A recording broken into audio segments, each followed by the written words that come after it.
Syria থেকে ফিরে যাচ্ছে মার্কিন সেনারা। আগামী কয়েক সপ্তাহ ও মাসের ভেতর দেশটি থেকে সামরিক উপস্থিতি সীমিত করার পরিকল্পনা করছে যুক্তরাষ্ট্র। মঙ্গলবার 15 এপ্রিল বার্তা সংস্থা রয়টার্সের এক প্রতিবেদনে এই তথ্য জানানো হয়েছে। মার্কিন দুই কর্মকর্তা জানান, যুক্তরাষ্ট্র আগামী কয়েক সপ্তাহ ও মাসের মধ্যে সিরিয়ায় তাদের সামরিক উপস্থিতি সীমিত করার পরিকল্পনা করেছে। এই পদক্ষেপের ফলে দেশটিতে মোতায়েন মার্কিন সেনার সংখ্যা প্রায় অর্ধেকে কমে যেতে পারে।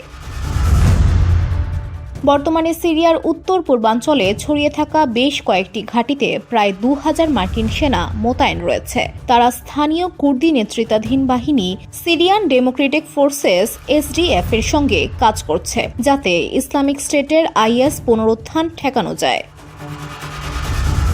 নাম প্রকাশ না করার শর্তে এক কর্মকর্তা জানান, পরিকল্পিত কৌশল অনুযায়ী সেনা সংখ্যা কমে প্রায় 1000-এ দাঁড়াতে পারে। তবে আরেকজন কর্মকর্তা বলেন, সংখ্যার বিষয়ে এখনও নিশ্চিত কিছু বলা যাচ্ছে না এবং ট্রাম্প প্রশাসনের বর্তমান মধ্যপ্রাচ্য কৌশলের প্রেক্ষিতে এত বড় পরিমাণে হ্রাস নিয়ে সংশয় রয়েছে। যুক্তরাষ্ট্র ইতোমধ্যে মধ্যপ্রাচ্যে B-2 বোমারু বিমান, যুদ্ধজাহাজ ও বিমান প্রতিরক্ষা ব্যবস্থা মোতায়েন করেছে।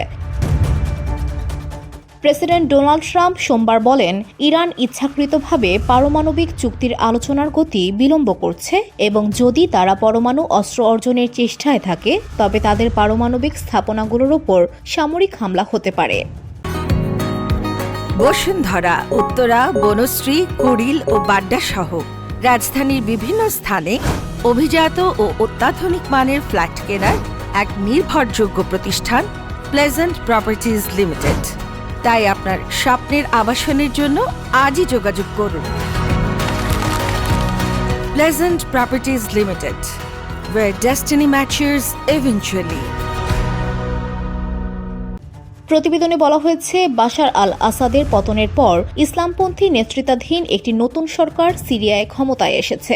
তারা দেশে স্থিতিশীলতা ফেরাতে এবং আন্তর্জাতিক সম্পর্ক পুনর্গঠনের চেষ্টা করছে। সাম্প্রতিক এক চুক্তিতে SDF ও সিরিয়ার কেন্দ্রীয় সরকার কুর্দি নিয়ন্ত্রিত প্রশাসনিক ও নিরাপত্তা কাঠামো একীভূত করতে সম্মত হয়েছে। VOD Bangla news desk.